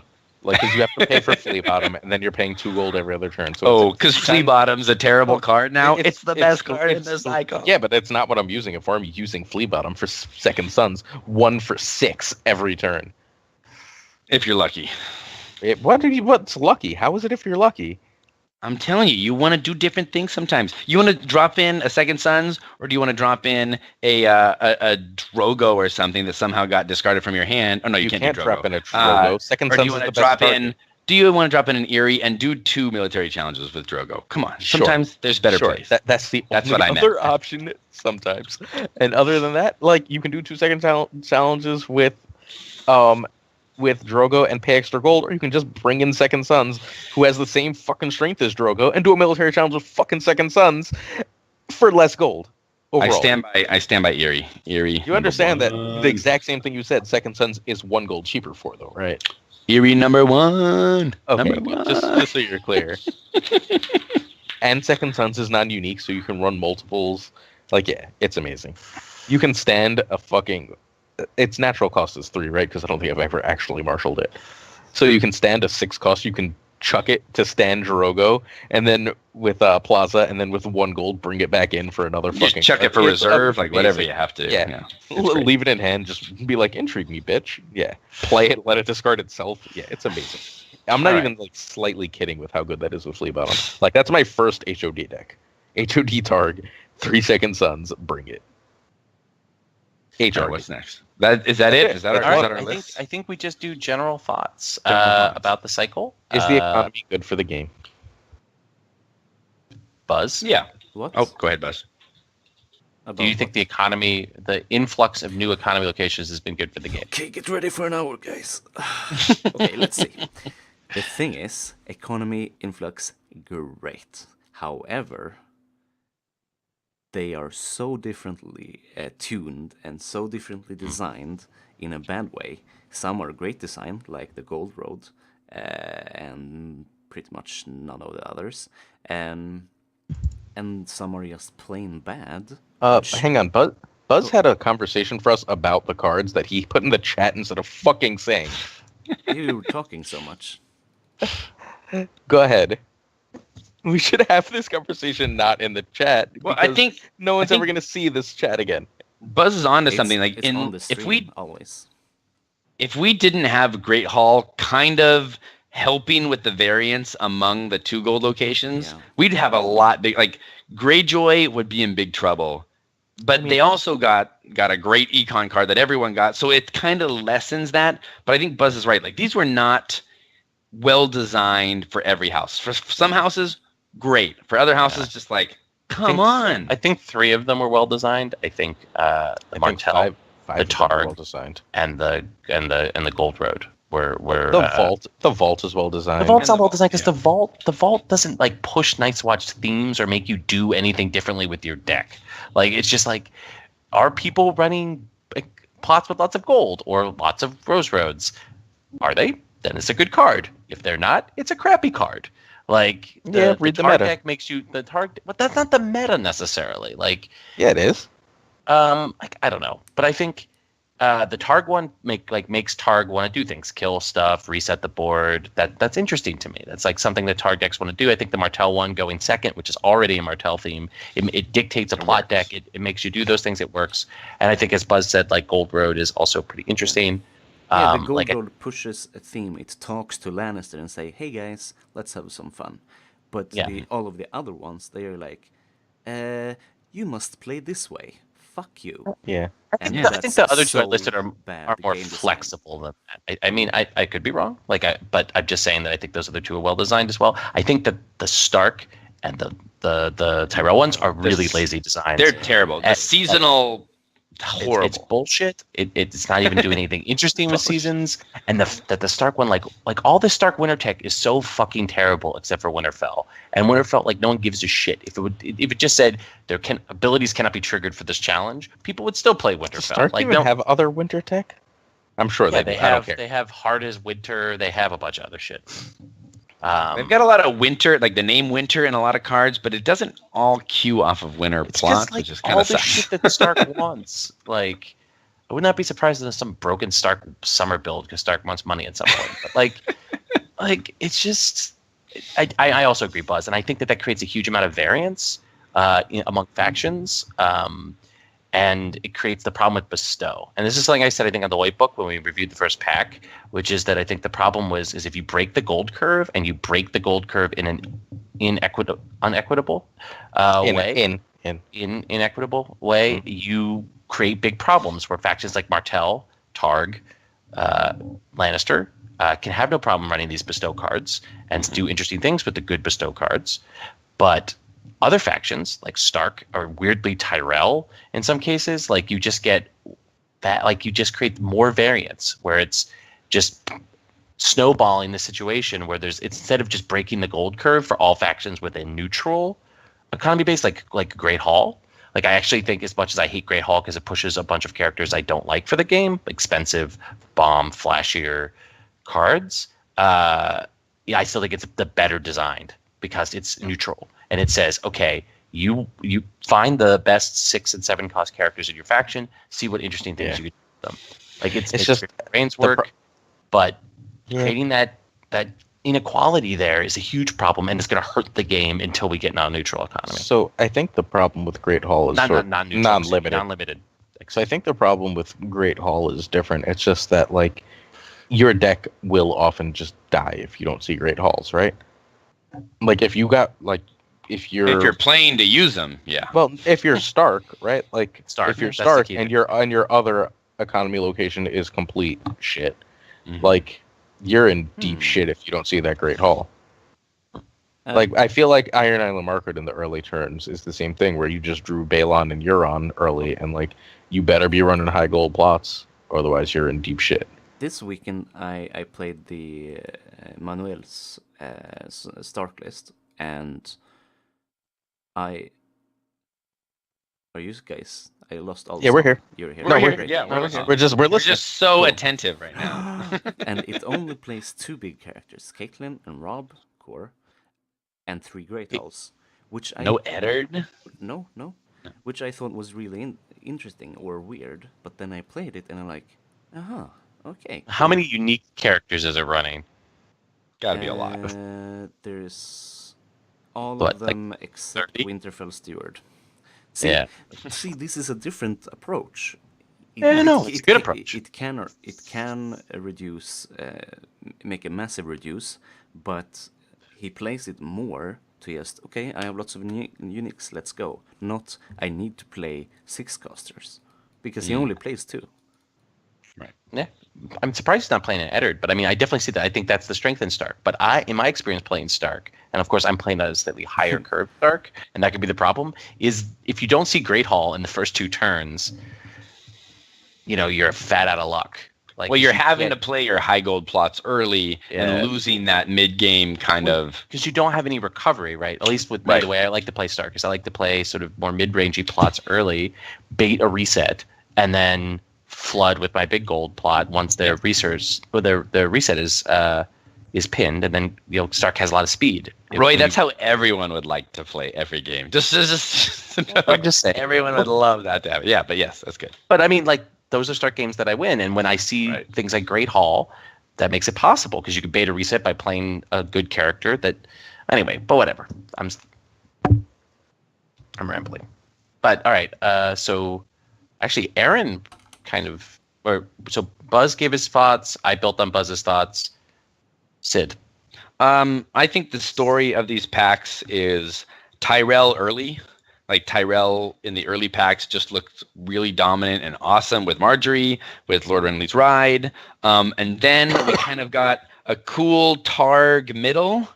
And I think Martell is the story of the end of the cycle. Like, those are kind of the 3. I listed those as my top 3 factions that really got the love here. It was Tyrell, Targ, and then Martell in that order. And it's so early with this last pack coming out and Martell getting the most interesting things it's got in this pack, not counting Schemes, which I love because Schemes is amazing. But Schemes plus the cards at the end of this cycle, plus all the things that Schemes allows Martell to do, I think they are the new. I mean, they're not new, right? Martell just won Gen Con, so it's not like that new. But I think Martell is the story of the end of the cycle. And I think one of the real stories is how bad like Lannister got it. And maybe that's fine. I mean, they got a good location for gold. It wasn't really a weakness. So they got a really good character in this pack. They just didn't get much else. Yeah, I mean Jenna is still not a top 10 Lannister character. So but you know what Lannister got? Lannister got Great Hall. Lannister got the begging brother to stop Varys from fucking its life up. You're right. Lannister got Flea Bottom, right? Like, they got Lannister support pieces that everyone got. Everyone got sure, that. but it disproportionately. Lannister got Red Wedding for their reigns. It disproportionately benefits Lannister because good neutral cards always make Lannister better. No, these specific ones. Great Hall because Lannister has Tywin and Jaime and other because Tywin has Cersei. because they already have they have the most consistent economy, not because of Gold Road, but because they already had Tywin. And when you add Great Hall to that, they don't have to worry about Gold Curve. And then you add because Varys can fuck their world up, right? Because Lannister's not built in on purpose, but their weakness is they don't really have great draw. And so Varys will fuck their world up if they get Valor and Varys. But not only do they have treachery, they now can also slide in 3 fucking begging brother. And then they can just say, now what? So, it's not just that good neutral benefits Lannister. Sometimes good neutral don't mean shit to Lannister because they don't have deck space. This is good neutrals that specifically A, smooth out their variants, and B, smooth out their weaknesses. So you think this cycle will shoot Lannister back up? Because I think they've kind of fallen to the middle of the road now because of this cycle. I don't think they're worse than maybe 4th best. And middle. It's middle, right? Sure, but this cycle dropped them. It didn't raise them to the middle. It dropped them to the middle. I mean, I don't feel like there's a clear number one. I feel like Lannister, Greyjoy, Martell, Night's Watch, and Night's Watch are all at about the same level. I don't think one house is clearly better than the others. Martell, if I had to rank Greyjoy, Night's Watch, Targ, and Lannister sometimes 4th, usually 5th right now. No, Lannister is better than Targ right now overall. They just win more tournaments. I like Targ more. I think Targ is more interesting, but I don't think Targ is better. I think Lannister's more consistent than Targ. Yeah. Like It just will it's always be more consistent than anything. Like Yeah. other decks. I mean, that's the key thing, right? right. And like Lannister beats lots of flavors of everything else. Like if Lannister sees a couple early treacheries, Martell is often in deep shit. If Lannister, like if Night's Watch doesn't see that intrigue it desperately needs, and Night's Watch has great draw, so they should, Lannister wins. Like Lannister just has that ability to win against like there's no just terrible matchup where you're just like, oh, I lose. Yeah, and even the most terrible I will lose matchups, like Degenerate Stall, like Martell Stag, Lannister still has answers. Like it's like it still has options if it sees those treacheries at the right time, if it sees the nightmares on the right turn, if it just does Lannister things from turn 1 and Martell doesn't see, like and Vanguard and Orphan fast enough, yeah. Or it could just run a fucking Iron Throne. Right, like I think the thing about Lannister and why I think the first 2 cycles are design failures is like the card pool with Lannister is just so consistent and so efficient that I don't think that's bad. I just wish everything else were more consistent. Well, that's what the third cycle did, right? The third cycle for the first time, to a lesser extent, the second cycle did it with Night's Watch, but like it gave Targ tools to be more consistent. It made five houses consistent, which is good. Like the game's in a much better spot. Mm-hmm. I still wonder though, is Tyrell Rush actually dead, or are people just scared to run it? Like, I mean, are they at a major tournament? Are people actually running Begging Brother, or is this just a card that exists in theory? I've only seen Begging Brother a couple times in opponent matches. Actually, like I haven't seen it be ubiquitous yet. It's a great card, but it's not ubiquitous yet. It might I feel like people don't get it. I just feel like people don't get it. And I know that sounds like an asshole. Why is it good to cancel character ability? Like, how many times did you lose games to Varys? Why are you not running this card that immediately says, I don't give a shit about your Varys? Yeah. I don't get it. Because it like doesn't that force and some nightmares, and you're probably good to go. It's a character that doesn't force your opponent to Varys. It doesn't build your end game, right? That's what I can see why people don't play it. Sure, it's definitely a control. I mean, so the obvious comparison, and I'm going to first edition, is Harrenhal, right? It is, but I mean, you don't have to kill anything. It's not as good as even with that, it's just not as good as Harrenhal because it doesn't cancel every fucking thing in the game. But like, I feel like second edition players just don't understand how good that cancel is yet. Like, cause like, hey, even if you don't use it on Varys, you've stuck that Varys on the board. I mean, they can't play that Varys, and it's stuck in hand, and it's now vulnerable to the 8 other things that can eat it in hand. And now like now that shit is heads on spikes if you're in Europe, right? Since everyone apparently is running 2 for reasons. It's popular over there. But like, even if it stalls that out, and then it's not like, hey, it can only cancel Varys. It's not like it reads cancel Varys' ability. I don't know of any deck that doesn't want its characters to do shit. Lannister absolutely wants his characters to do shit. I'm just joking. But like canceling that Hound Bounce at the right time is the game. Canceling that gold when they're gonna fucking do that crazy 1 million claim, turn it into military stupid shit is game winning. I think Bragging Brother is going to end up where I think Harrenhal was at the end of first edition, which is kind of like an aggro card to use to protect its board state from shit like Varys, and then it's going to be a control card where like to prevent, I don't know, bullshit character abilities like Randall's Stand, Melisandre or Melisandre. Things or like Asha, that. or Asha Stand. Euron triggers where it's like, I have a Plaza in my discard pile. Crap. Yeah. Well, I'm going to lose because of that card.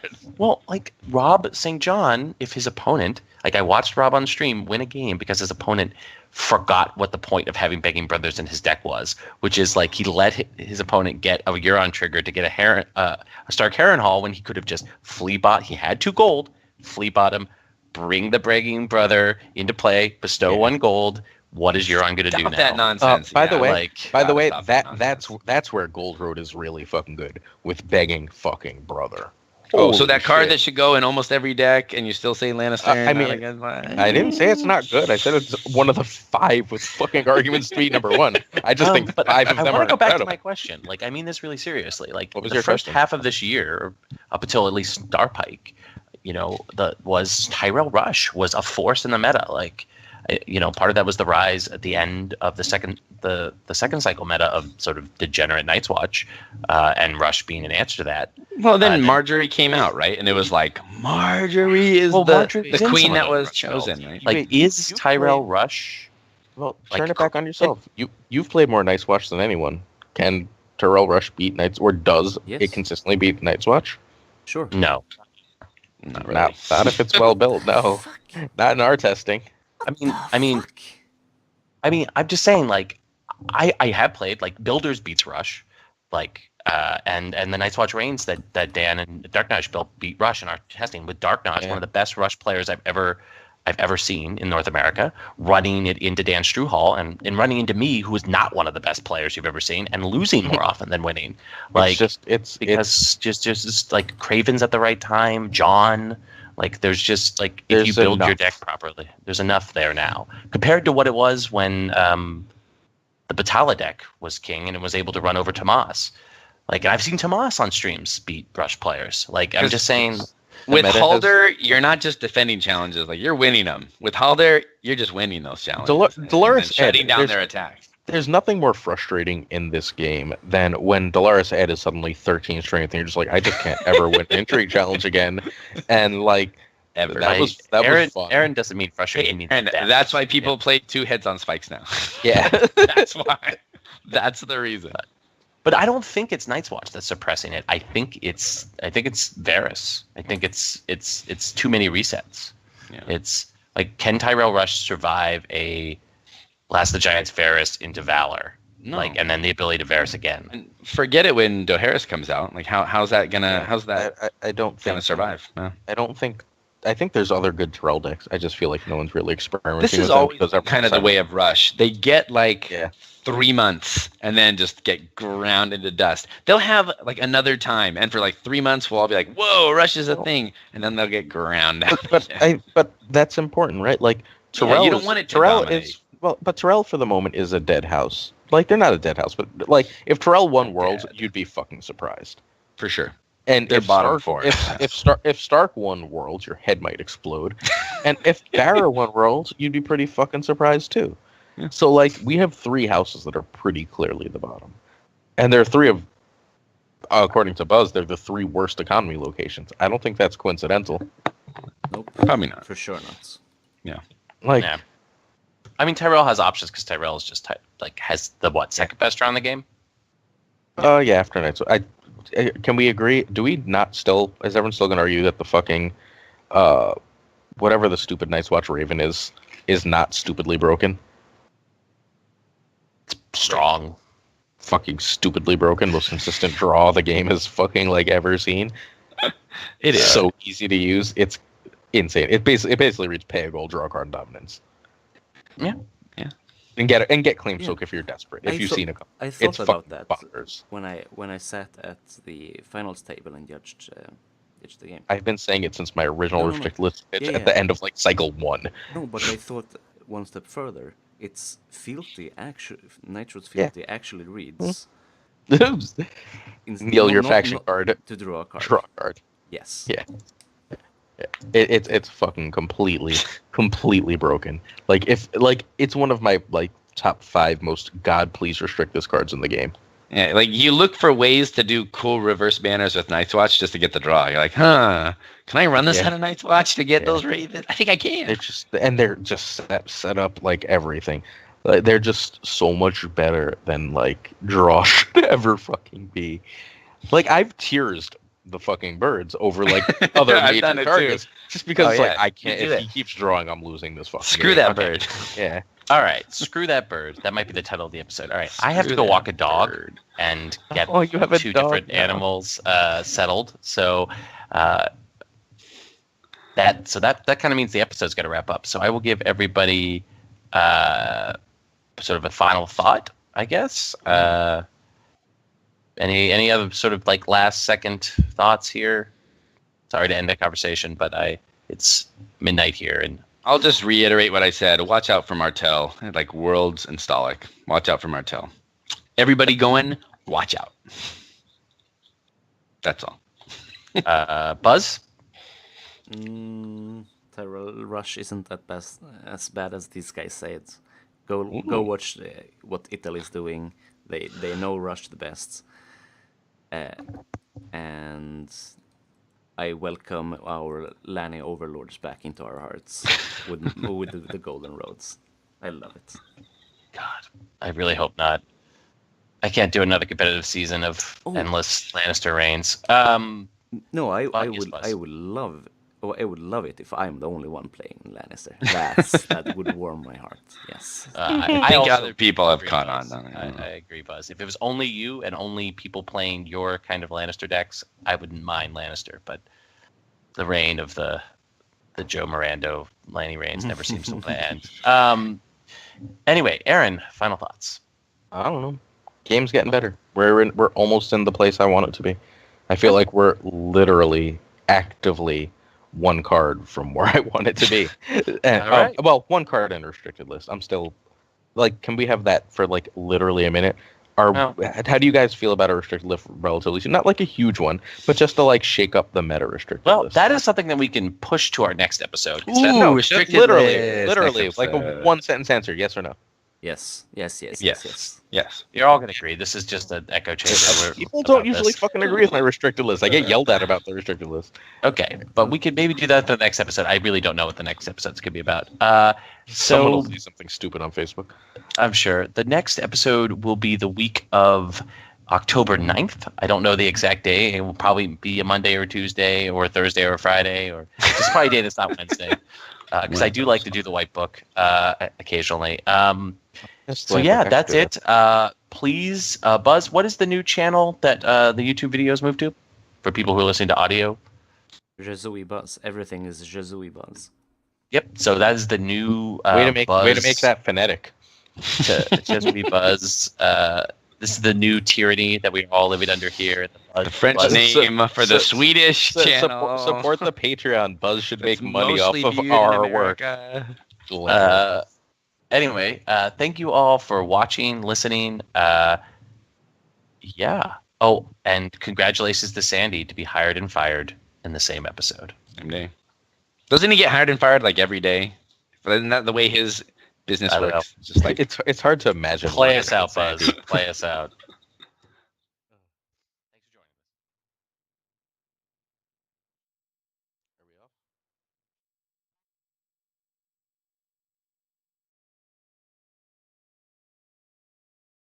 There we go. I lose when I fade the audio out.